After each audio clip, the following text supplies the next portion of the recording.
শুভ সকাল বাচ্চারা, কেমন আছো সবাই? আশা করছি সবাই ভালো আছো, সুস্থ আছো।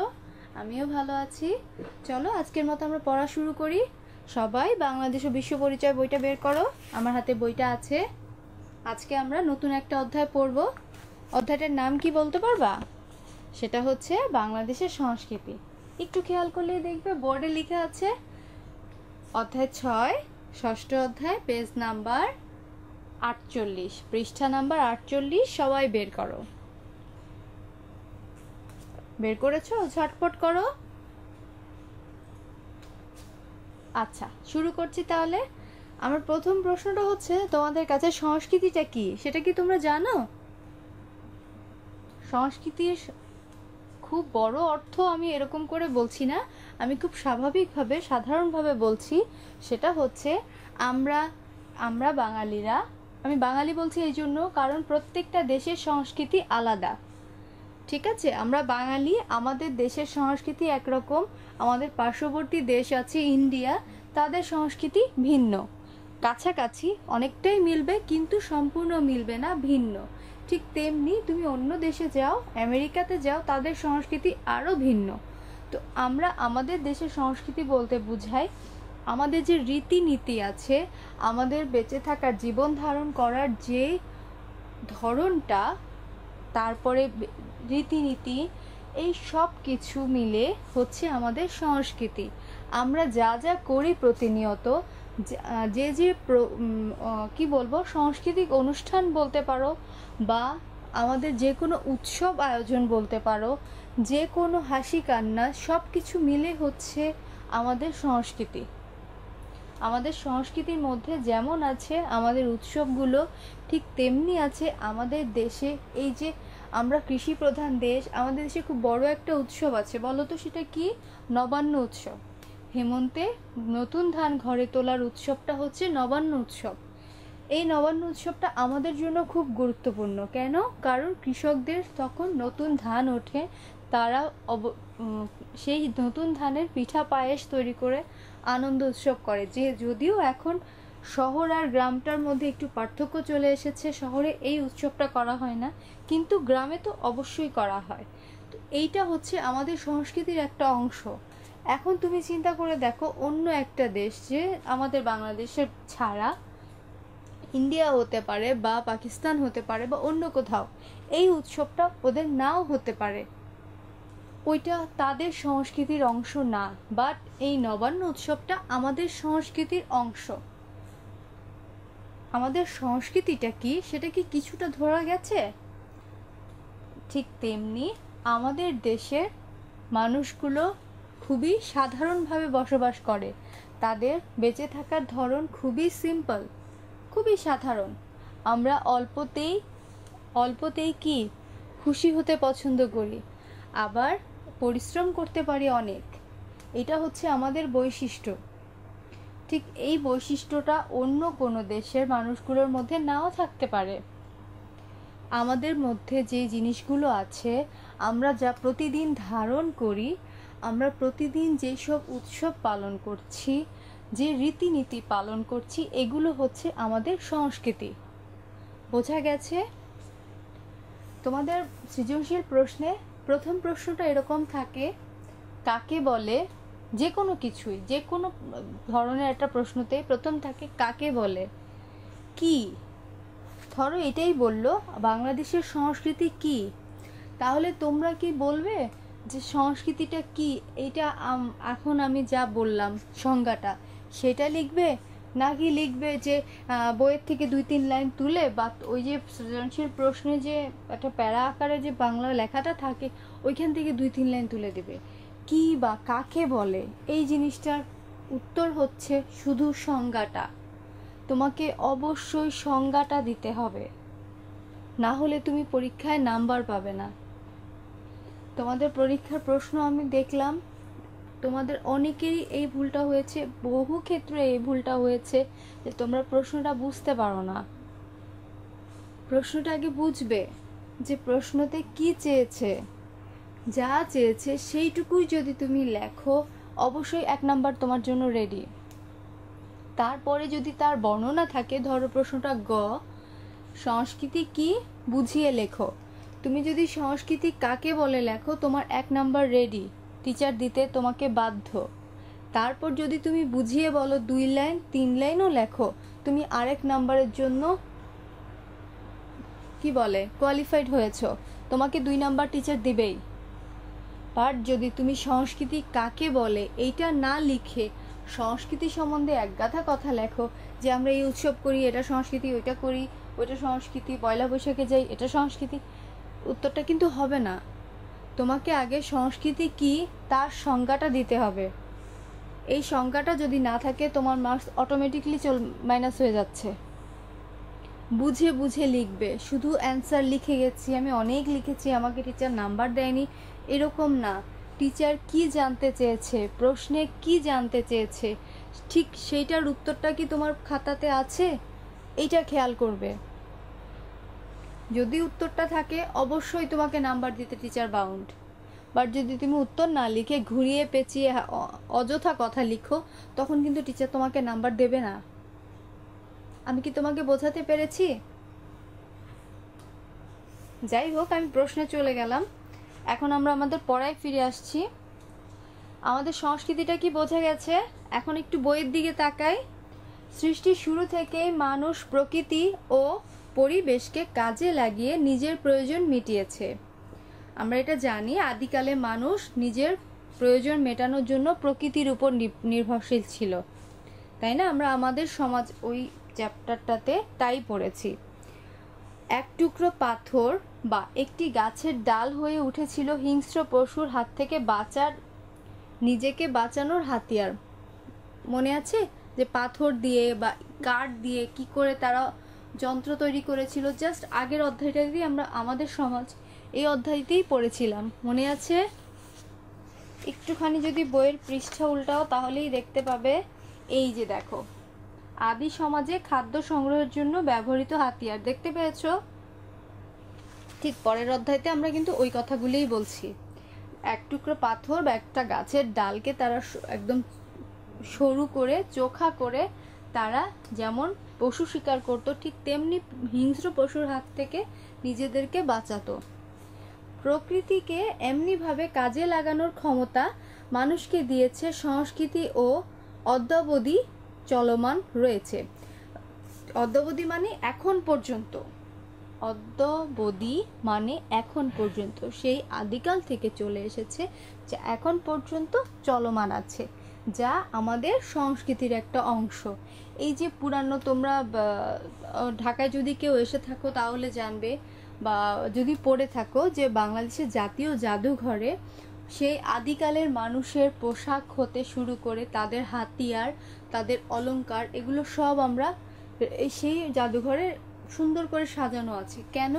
কারণ সেই আদিকালের জিনিসগুলো এখন পর্যন্ত যেন আমরা দেখতে পারি, আমরা আমাদের অতীত ঐতিহ্যটা যেন জানতে পারি, যে অতীতে আমরা কেমন ছিলাম, কি করতাম, সেগুলো আমাদের সংস্কৃতির একটা অংশ। কারণ তারা তখন যা করতো সেটাও একটা সংস্কৃতি।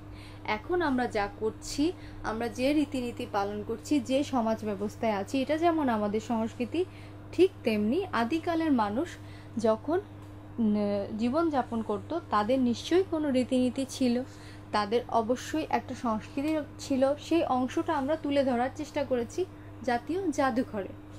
যদি কেউ এসে থাকো, দেখেছো, বা যদি পড়ে থাকো তাহলে জানো। মানুষ বুঝতে পারলো সমাজবদ্ধ হয়ে একত্রে থাকলে টিকে থাকার এই লড়াই আরও সুদৃঢ় হবে। তাই সমাজকে সুগঠিত করার উদ্দেশ্যে তৈরি হয় নানা নিয়ম কানুন, যা ধীরে ধীরে অর্থনীতি, রাজনীতি, ধর্ম, শিক্ষা ইত্যাদিতে রূপ নিল। এই সমাজকে সুগঠিত করার উদ্দেশ্যে যখন সমাজটা তৈরি হলো কখন? সেই আদিকালে, যখন মানুষ সংঘবদ্ধ হয়ে বসবাস করা শুরু করলো, তখনই শুরু হলো নিয়ম কানুন। যেমন একটা সমাজে থাকতে হলে, একটা দলে থাকতে হলে তোমাকে কিছু নিয়ম কানুন মেনে চলতে হবে। ওই সময় থেকে নিয়ম কানুন তৈরির যে প্রক্রিয়াটা, সেইটার পরিপ্রেক্ষিতেই ধীরে ধীরে কি তৈরি হচ্ছে? অর্থনীতি, রাজনীতি, ধর্ম, শিক্ষা প্রভৃতি রূপ নিল। কিভাবে? ধরো তুমি অর্থনীতির কথা চিন্তা করো, একটা গোত্রে সবাই যদি একই কাজ করে তাহলে একটা কাজেরই উন্নতি হচ্ছে। ধরো সবাই কৃষিকাজ করছে, কেউ ব্যবসার দিকে মনোযোগ দিচ্ছে না, তখন সেই গোত্রের মানুষগুলো শুধু উৎপাদনই করতে পারলো, বিক্রি করবে কোথায়, ন্যায্য মূল্য পাবে কোথায়, বা এই মূল্য দিয়ে তারা অন্য সব জিনিস কোথা থেকে কিনবে?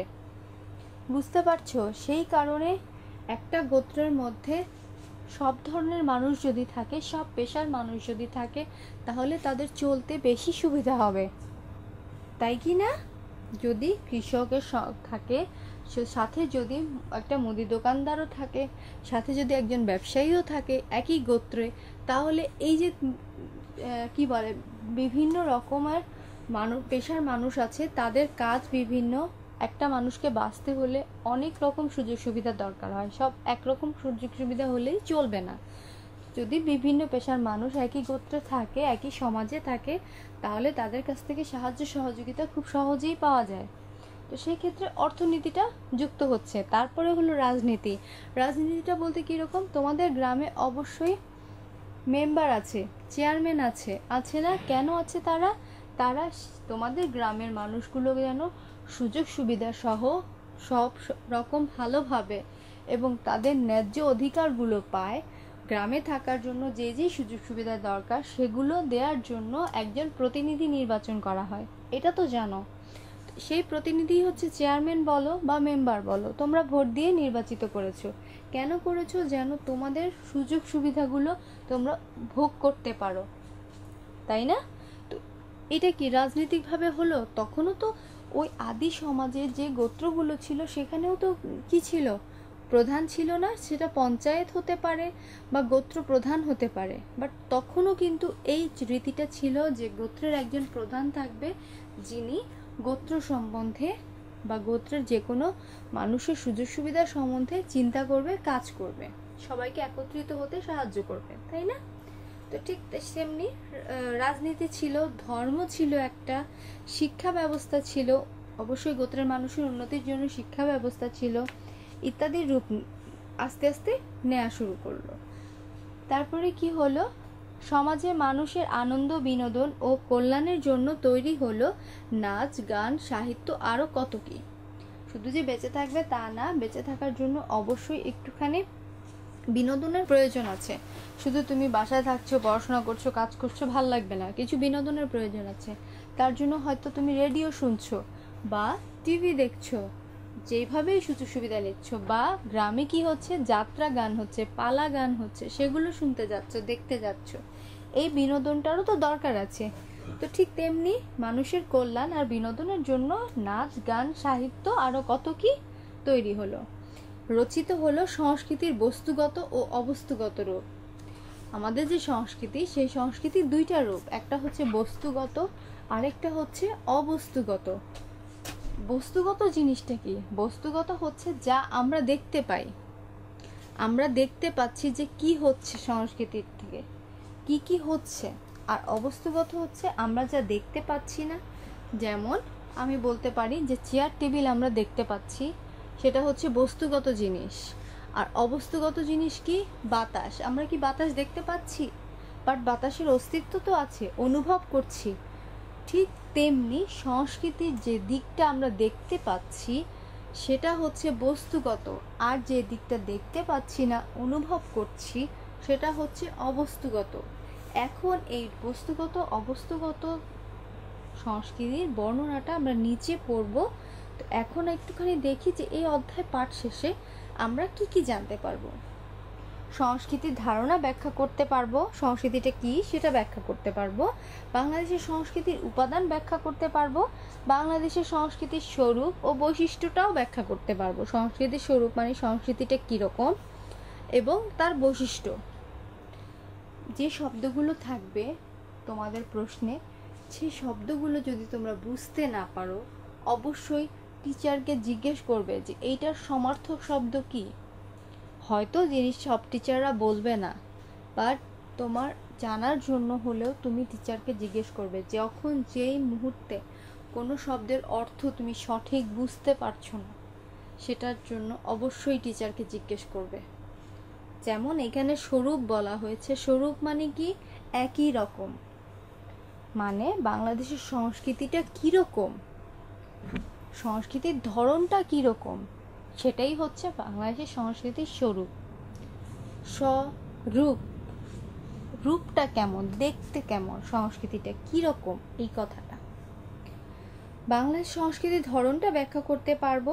তারপরে হচ্ছে ব্যক্তি ও গোষ্ঠী জীবনে বাংলাদেশের সংস্কৃতির প্রভাব বিশ্লেষণ করতে পারবো এবং নিজস্ব সংস্কৃতিকে ধারণ ও লালন করতে পারবো। আমাদের সংস্কৃতিটা কি সেটা ধারণা করতে পারবো, নিজের মধ্যে ধারণ করতে পারবো যে এটা আমার সংস্কৃতি, এবং লালন করতে পারবো মানে পালনও করতে পারবো।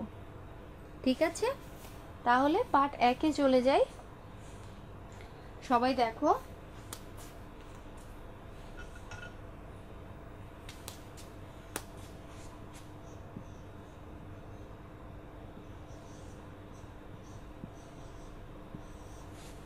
পার্ট 1 শুরু করছি। সংস্কৃতির ধারণা। সংস্কৃতিটা কি তার একটা ধারণা।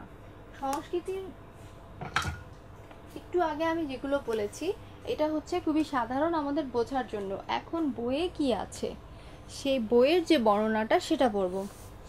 সংস্কৃতি বা কালচার যে কোনো শব্দেই তার পরিচয় করিয়ে দেয়া হোক না কেন, সংস্কৃতি আসলে মানুষের জীবনধারা। সংস্কৃতি বা ইংরেজিতে হচ্ছে কালচার, এটাকে যে কোনোভাবেই পরিচয় করায় দেওয়া হোক না কেন, সংস্কৃতির মূল কথা হচ্ছে আমাদের জীবনধারা। আমরা যেভাবে জীবন যাপন করছি, যেভাবে চলছি, সেটাই হচ্ছে সংস্কৃতি। সংস্কৃতির মাধ্যমে মানুষের জীবনযাপনের প্রতিচ্ছবি ফুটে ওঠে। সংস্কৃতির মাধ্যমে আমাদের যে জীবনযাত্রার যে ধরনটা, আমরা কি করে বাঁচছি, কি করে আমাদের জীবন অতিবাহিত করছি, সেটাই কিন্তু ফুটে উঠবে। মানুষ তার অস্তিত্ব রক্ষার জন্য সমাজ জীবনে কোনো উদ্দেশ্য সাধনের লক্ষ্যে যা কিছু চিন্তা বা কর্ম করে তাই তার সংস্কৃতি। মানে কি, আমাদের সমাজ জীবনে, আমরা তো অবশ্যই সমাজে বাস করি, আমাদের সেই সমাজ জীবনে কোনো উদ্দেশ্য সাধনের লক্ষ্যে। উদ্দেশ্য সাধনটা কি, সমাজে বাস করে মানুষ কেন? কারণ মানুষ একাকী বাস করতে পারে না, মানুষকে বেঁচে থাকতে হলে অপরের সাহায্য সহযোগিতা দরকার। সেই জন্যই তো আমরা সমাজে বাস করি। তাহলে সেই সমাজে বাস করার জন্য আমাদের উদ্দেশ্যটা কি? উদ্দেশ্য হচ্ছে অপরের থেকে সাহায্য সহযোগিতা নিয়ে নিজের জন্য ভালো কিছু করা এবং ভালোভাবে জীবন অতিবাহিত করা, যেটা হচ্ছে কমফোর্টেবল বলতে পারো বা সুযোগ সুবিধা ভোগও বলতে পারো। ঠিক আছে, সেটাই হচ্ছে আমাদের উদ্দেশ্য সমাজে বাস করার। প্রথম হচ্ছে আমরা একাকী বাস করতে পারি না, আমাদের অন্যের সাহায্য সহযোগিতা দরকার। দ্বিতীয়ত হচ্ছে জীবনটাকে সহজভাবে, সুন্দরভাবে এবং আরামদায়কভাবে করার, কমফোর্টেবল করার জন্য আমাদের অন্যের সহযোগিতা দরকার। আমরা কখনো একা স্বয়ংসম্পূর্ণভাবে বাঁচতে পারবো না। অন্যের সাহায্য সহযোগিতার উদ্দেশ্যই হচ্ছে আমাদের একসাথে থাকা। ঠিক আছে, আচ্ছা, আর কি কর্ম করে? কি কর্ম করে? আমরা যা করছি এখন, আমাদের যে পেশা, সেইটা, আমাদের পেশাটা এখন কি হতে পারে? সেটা হতে পারে কৃষিকাজ, সেটা হতে পারে ব্যবসা, সেটা হতে পারে কি চাকরি, যেটাই হোক আমাদের কর্ম, এটাই হচ্ছে আমাদের সংস্কৃতির অংশ। যেমন বেঁচে থাকার জন্য মানুষ খাদ্য গ্রহণ করে, সেই খাদ্যকে যখন বিভিন্ন প্রণালীতে রান্না করে এবং সুন্দরভাবে সাজিয়ে পরিবেশন করে, তখন সেটা হয়ে যায় মানুষের সংস্কৃতি।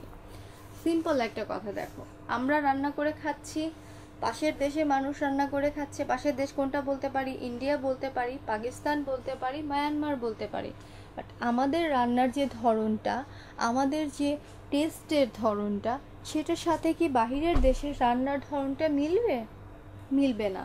কারণ তাদের যে রান্নার প্রণালী বলো বা নিজেদের মধ্যে ক্রিয়েশন বলো, সৃষ্টি করা, রান্না তো একরকম সৃষ্টি, তাই না? আমি যা করছি, চাল ডাল দিয়ে খিচুড়িটা তৈরি করতে পারছি, আবার সে চাল আর ডাল আলাদা রান্না করে কি করছি, ডাল ভাতও রান্না হচ্ছে না? এটা তো আমার নিজের একটা ক্রিয়েশন, মানে আমি যা তৈরি করছি, তাই না? ঠিক তেমনি ওই দেশের মানুষের নিজেদের একটা ধরন আছে, রান্নার বলো, চলাফেরার বলো বা চিন্তার বলো, সব কিছুর মধ্যেই আছে। সো এই যে বেঁচে থাকার জন্য যে খাদ্য, এই খাদ্যটা যে আমরা যে প্রণালীতে রান্না করছি, এটা যে খুব অন্য কারোর সাথে মিলবে তা কিন্তু না। আমাদের যে প্রণালী বা আমি যেটা ভাবে করছি এটাই আমার সংস্কৃতি। আমি আমার আশেপাশে পরিবেশ থেকে ইনফ্লুয়েন্স হয়ে সেটা রেখে করছি, তাই কি না? আচ্ছা, সুন্দরভাবে সাজিয়ে পরিবেশন করছি, সেটা হয়ে যাচ্ছে আমাদের মানুষের সংস্কৃতি। মানুষ যখন লিখতে শিখলো তখন প্রথম পাথরে খোদাই করে কিংবা গাছের ছাল বা পাতায় লিখতো। তারপর যখন কাগজ আবিষ্কার করলো তখন কালিতে পাখির পালক ডুবিয়ে লিখতো। ধীরে ধীরে মানুষ কলম তৈরি করে কাগজের উপর লিখলো। এরপর মানুষ টাইপরাইটার আবিষ্কার করে তার মাধ্যমে লেখা শুরু করলো। দেখছো কি পরিবর্তন হচ্ছে? প্রথমে যখন লেখা শিখলো তখন কোথায় লিখছিল? প্রাকৃতিকভাবে তারা পাথরে, দেয়ালে, তারপরে কি গাছের পাতায়, বাকলে লিখছিল। তারপর কি হলো? কাগজ আবিষ্কার হলো। কাগজ আবিষ্কারের ফলে তখন কাগজে লেখা শুরু হলো, কিন্তু তখনও কলম আবিষ্কার হয়নি, তাই পাখির পালক দিয়ে তারা লেখার চেষ্টা করতো, পাখির পালকে কালি লাগিয়ে। তারপরে কলম আবিষ্কার হলো। ধীরে ধীরে দেখো চেঞ্জ হচ্ছে, কাগজ কলমে লেখা হচ্ছে, এখন টাইপরাইটারে লেখা হচ্ছে, তারপরে কম্পিউটারে লেখা হচ্ছে। ধীরে ধীরে কিন্তু আমরা উন্নতির দিকে যাচ্ছি এবং পরিবর্তন হচ্ছে। আমাদের সংস্কৃতি ধীরে ধীরে পরিবর্তন হচ্ছে। পরিবর্তন হয়ে এখন যখন আমরা কম্পিউটারে লিখছি, আমরা কি ভুলে যাচ্ছি যে কখনো এমন হয়েছিল যে পাথরে বা গাছের বাকলে লেখা হয়েছে? আমরা ভুলে যাইনি, আমরা জানি। এটাই হচ্ছে আমাদের সংস্কৃতি, যে আমরা আগের যে জিনিসগুলো সেগুলো ধরে রেখেছি, সেগুলো আঁকড়ে রেখেছি, ভুলে যাইনি। আচ্ছা, সর্বশেষ মানুষ কম্পিউটার আবিষ্কার করলো। এখন পৃথিবীর বহু মানুষই কম্পিউটারে লেখে। এই যে লেখার বিভিন্ন মাধ্যম মানুষ তৈরি করলো, এর সৃষ্টির এইসব যে সৃষ্টি হলো তার সমষ্টিও সংস্কৃতির একটা অংশ। ঠিক আছে, ধীরে ধীরে এই যে পরিবর্তন হলো, এগুলো আমাদের সংস্কৃতির অংশ। তার মানে একটা মানুষের বেঁচে থাকার জন্য সে যা যা করছে সবই সংস্কৃতির অংশ। তাহলে সংস্কৃতি দুই ধরনের, একটা হচ্ছে বস্তুগত আর একটা হচ্ছে অবস্তুগত। বাড়ি যদি সংস্কৃতি হয়, একটা বাড়ি আমরা যা করছি তাই তো সংস্কৃতি। তো আমাদের একটা বাড়ি করছি, সে বাড়িটা যদি সংস্কৃতি হয়, তাহলে বাড়িটা তৈরি করার আগে আমার মাথায় তো একটা প্ল্যান আসবে, একটা আইডিয়া আসবে যে হ্যাঁ, আমি বাড়িটা এইভাবে তৈরি করব। বা বাড়িটা আমার এতটুকু জায়গার মধ্যে আমি ইট রড দিয়ে তৈরি করব না টিন দিয়ে তৈরি করব। এই যে পরিকল্পনাটা, এই পরিকল্পনা হচ্ছে অবস্তুগত, যা আমি দেখতে পাচ্ছি না। তুমি কি পরিকল্পনাটা দেখতে পাচ্ছ বাড়ির চোখের সামনে? না, তুমি ব্রেনে চিন্তা করছো, ভাবছো যে আমি বাড়িটা এইভাবে তৈরি করব। এটাই হচ্ছে অবস্তুগত সংস্কৃতি, যেটা আমরা দেখতে পাচ্ছি না। আর যখন আমি বাড়িটা তৈরি করে ফেললাম, আমার চোখের সামনে বাড়িটা চলে আসলো, তখন সেটা হবে বস্তুগত সংস্কৃতি। বুঝতে পারছো? আচ্ছা, আরেকটা উদাহরণ এখানে দেয়া আছে। পুস্তক মানে বই। বই যদি হয় বস্তুগত সংস্কৃতি, তবে পুস্তক লেখক যে চিন্তা ভাবনা করে বইটি লিখেছেন, এই যে বইটি লেখা হয়েছে, তোমাদের হাতে যে বইটি আছে তোমরা দেখতে পাচ্ছ না? এইটা হচ্ছে বস্তুগত সংস্কৃতি। আর এই বইটা লেখার জন্য একটা পরিকল্পনা করতে হয়েছে, লেখককে ভাবতে হয়েছে যে কিভাবে আমি লিখব, কতটুকু লিখব। এই যে পরিকল্পনা করাটা, এই ভাবনাটা, এইটা হচ্ছে অবস্তুগত সংস্কৃতি। বুঝতে পারছো? তোমরা যা দেখতে পাচ্ছ সেটা হচ্ছে বস্তুগত সংস্কৃতি, আর যা দেখতে পাচ্ছ না বাট তার অস্তিত্ব আছে, যেমন বইটা লেখা হয়ে গেছে, দেখতে পাচ্ছ, বস্তুগত সংস্কৃতি। বাট বই লেখার আগে লেখকের যে পরিকল্পনা, যে চিন্তা ভাবনা, সেটা তো তোমরা দেখতে পাচ্ছ না, বাট অবশ্যই সে চিন্তা করেছে, তার একটা পরিকল্পনা ছিল, সেটাই হচ্ছে অবস্তুগত সংস্কৃতি। বোঝাতে পেরেছি আমি? আশা করি বুঝতে পেরেছো। কম্পিউটারের হার্ডওয়্যারগুলো হচ্ছে বস্তুগত সংস্কৃতি, আর যে সফটওয়্যারগুলো কম্পিউটার পরিচালনা করা হয় সেগুলো হচ্ছে অবস্তুগত সংস্কৃতি। ঠিক আছে, আমি আশা করছি তোমরা ক্লিয়ার হয়েছো। এবার কাজটা দেখি। আমাদের জীবনযাত্রার ধরনই হলো আমাদের সংস্কৃতির ব্যাখ্যা করো। এই যে সংস্কৃতির ধারণা আমরা এতক্ষণ যা পড়লাম, এইটা সম্পূর্ণটাই হচ্ছে আমাদের জীবনযাত্রার ধরনের সাথে সংস্কৃতির মিল, তাই কি না? আমরা এতক্ষণ সংস্কৃতি সম্বন্ধে যা বলেছি সবই তো আমাদের জীবনযাত্রার সাথে সম্পর্কযুক্ত, তাই কি হলো না? এটাই হচ্ছে আমাদের সংস্কৃতি। বোঝা গেছে? আচ্ছা, এখন চলে যাচ্ছি পার্ট 2-এ।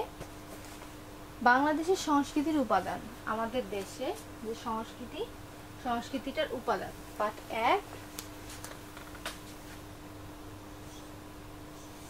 এখন পার্ট 2-এ যাচ্ছি। আমাদের সংস্কৃতির উপাদানগুলো কি? বাংলাদেশের সংস্কৃতির কিছু কিছু উপাদান আমরা খালি চোখে দেখতে পারি, তাহলে সেটা হবে বস্তুগত। আর কিছু কিছু উপাদান আমরা দেখতে পারি না, ধরতেও পারি না, তাহলে সেটা কোথায় চলে যাচ্ছে? অবস্তুগত উপাদান। অবস্তুগত উপাদান, বুঝতে পেরেছো? তাহলে আমরা একটুখানি দেখি উদাহরণে, যেটা হচ্ছে বাংলাদেশে মানুষের তৈরি ঘরবাড়ি আমরা দেখতে পাচ্ছি, কিন্তু এগুলো তৈরির জন্য যে জ্ঞান বা কৌশল আছে, একটা বাড়ি তৈরি করার জন্য অবশ্যই জ্ঞান থাকতে হবে। কেন? যে বাড়িটা আমি কি করে তৈরি করব? ইটের পরে ইট দিলেই হবে না, মাঝে আমার সিমেন্ট দিতে হবে। তারপরে এই বাড়ির দেয়ালটা টিকে থাকার জন্য আমাকে পিলার দিতে হবে, সে পিলারে আমার রড দিতে হবে, তাহলে সেটা মজবুত হবে। এই যে জ্ঞানগুলো, এই যে কৌশলগুলো জানতে হয়, এইটা হচ্ছে অবস্তুগত। কারণ এই কৌশলগুলো আমরা দেখতে পাচ্ছি না। তোমরা বইটা দেখতে পাচ্ছ, বই থেকে যখন তোমরা জ্ঞান অর্জন করছো, সেটা কি দেখতে পাচ্ছ? জ্ঞান কি দেখা যায়? যাচ্ছে না। কিন্তু তোমরা জ্ঞানটা অর্জন করেছো কোত্থেকে? বই থেকে। তাহলে এই বইটা হচ্ছে বস্তুগত সংস্কৃতি, আর এই যে তোমরা জ্ঞানটা আরোহণ করলে, জ্ঞানটা নিলে, এই জ্ঞানটা হচ্ছে অবস্তুগত সংস্কৃতি। বোঝা গেছে? আচ্ছা, এখানে ঠিক একই কথা বলেছে যে বাংলাদেশে যে বাড়িঘর হচ্ছে সেগুলো আমরা দেখতে পাচ্ছি, কিন্তু এগুলো তৈরির জন্য যে জ্ঞান বা কৌশল, সেগুলো দেখা যাচ্ছে না। একদিক থেকে বিবেচনা করলে বাংলাদেশের সংস্কৃতির উপাদানগুলোকে 2 ভাগে ভাগ করা যায়। এক হচ্ছে বস্তুগত বা দৃশ্যমান উপাদান, আরেক হচ্ছে অবস্তুগত বা অদৃশ্যমান উপাদান। সংস্কৃতির উপাদান 2 ভাগে ভাগ করা যায়। খাতায় একটু লিখে ফেলো, তাহলে এই বোঝাটা মনে থাকবে ভালোভাবে।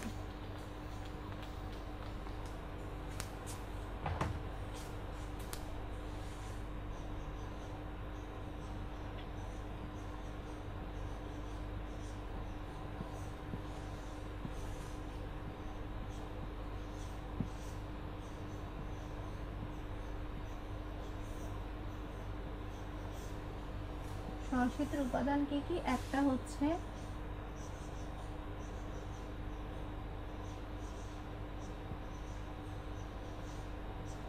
বস্তুগত, সেটা হচ্ছে দৃশ্যমান বা চোখে দেখা যায়।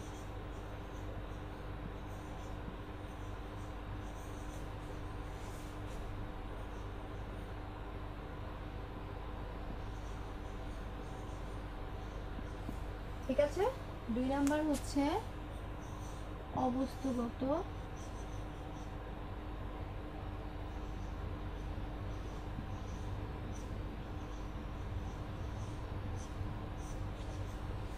অদৃশ্যমান।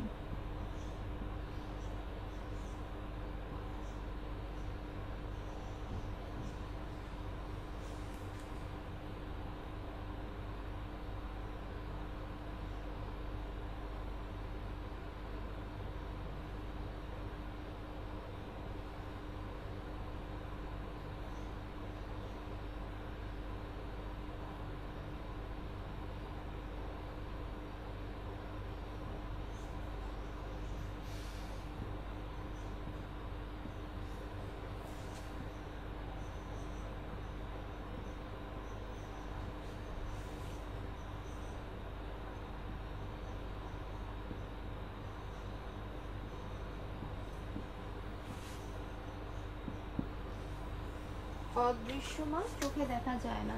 ঠিক আছে? একটু ঠিক করে দিই, তোমাদের বুঝতে সুবিধা হবে।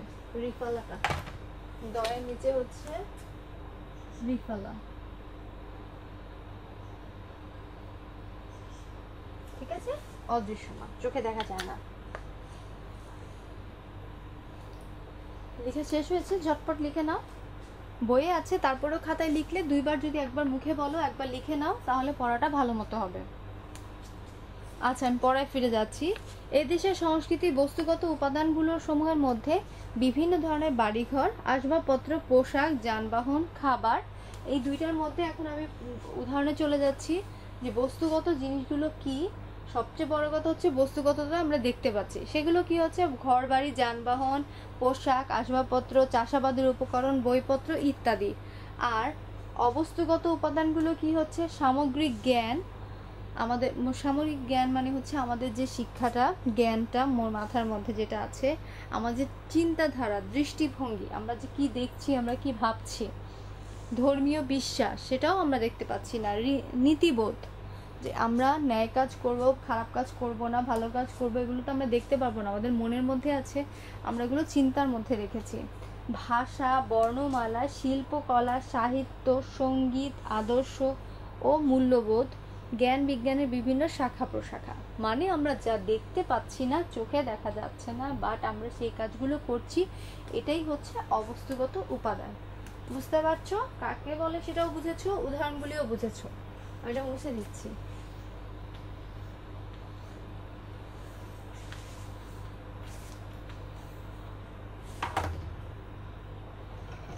আচ্ছা, আমাদের দেশে মানুষ নিজস্ব প্রয়োজনে বস্তুগত সংস্কৃতির উপাদানসমূহ সৃষ্টি করেছে। এই যে বস্তুগত যে উপাদানগুলো আমাদের নিজস্ব প্রয়োজনেই আমরা সৃষ্টি করেছি। শত শত বছর ধরে এসব উপাদান টিকে থাকতে পারে। অবশ্যই এটা বাড়ি যদি তুমি ঠিকমতো করো, শত শত বছর এটা টিকে থাকবে যদি কোনো প্রাকৃতিক দুর্যোগ না হয়ে থাকে। যেমন আমরা জাদুঘরে গেলে এমন অনেক জিনিস দেখতে পাই যেগুলো শত বছরের পুরানো। সেগুলো দেখে আমরা আমাদের বাংলাদেশের সেসব সময়ের মানুষ এবং তাদের সংস্কৃতি সম্বন্ধে ধারণা করতে পারি। একটু আগেই আমি বলেছি যে আমাদের জাদুঘরে শত শত অনেক বছর আগে আদিকালের মানুষের ব্যবহৃত জিনিসপত্র সুন্দর করে সাজানো আছে। সেগুলো দেখলে আমরা সেই সময়কার মানুষের সংস্কৃতি সম্বন্ধে ধারণা করতে পারি। বাংলাদেশের সংস্কৃতির বস্তুগত ও অবস্তুগত উপাদানসমূহ কোনোভাবেই পরস্পর থেকে বিচ্ছিন্ন নয়, দুইটাই একটার সাথে আরেকটা সংযুক্ত। যেমন বস্তুগতটা আমাদের প্রয়োজন, ঠিক তেমনি অবস্তুগত সংস্কৃতিও আমাদের প্রয়োজন। কেননা সংস্কৃতির বস্তুগত উপাদানসমূহের মধ্যে দিয়ে সংস্কৃতির অবস্তুগত উপাদানসমূহের পরিচয় পাওয়া যায়। অবস্তুগত যেহেতু আমরা দেখতে পাচ্ছি না, তাই বস্তুগত উপাদানগুলোর মধ্য থেকে আমরা অবস্তুগতটা ফিল করতে পারি, মানে অনুভব করতে পারি। আচ্ছা, যেমন নকশি কাঁথা বাংলাদেশ সংস্কৃতির একটি উপাদান, যেটা আমরা দেখতে পাচ্ছি।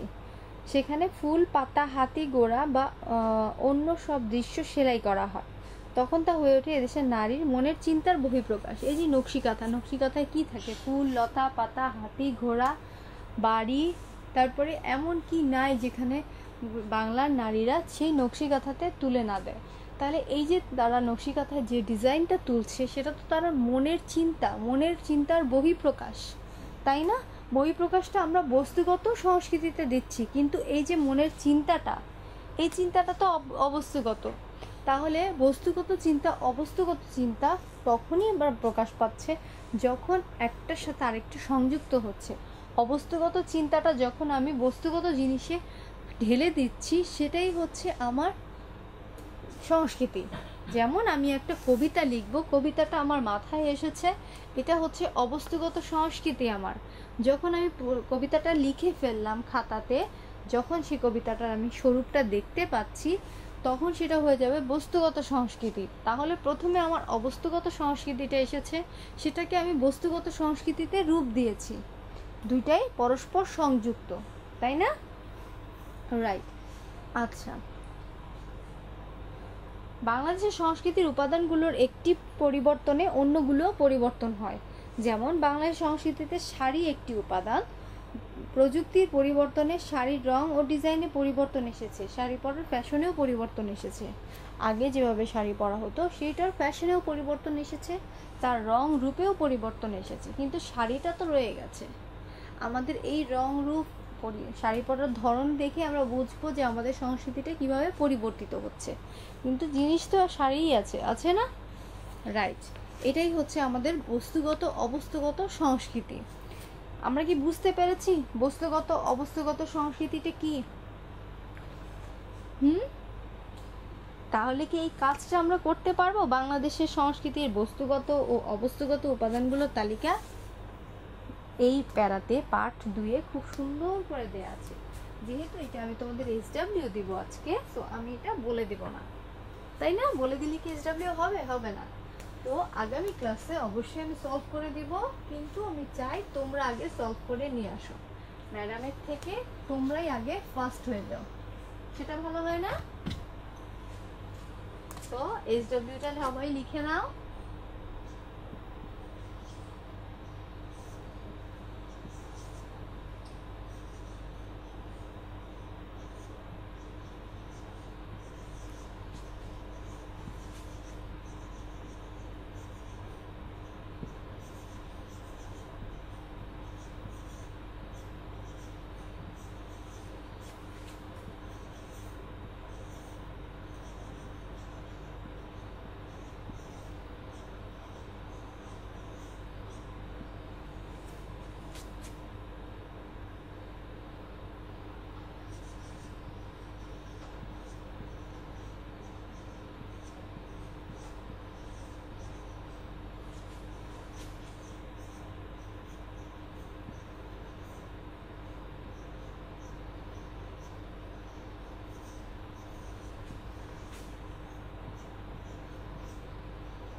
সুন্দর করে খাতায় পয়েন্ট আকারে, যেমন 1 2 3 এইভাবে নামগুলো সুন্দর করে খাতায় লিখে নিয়ে আসবে।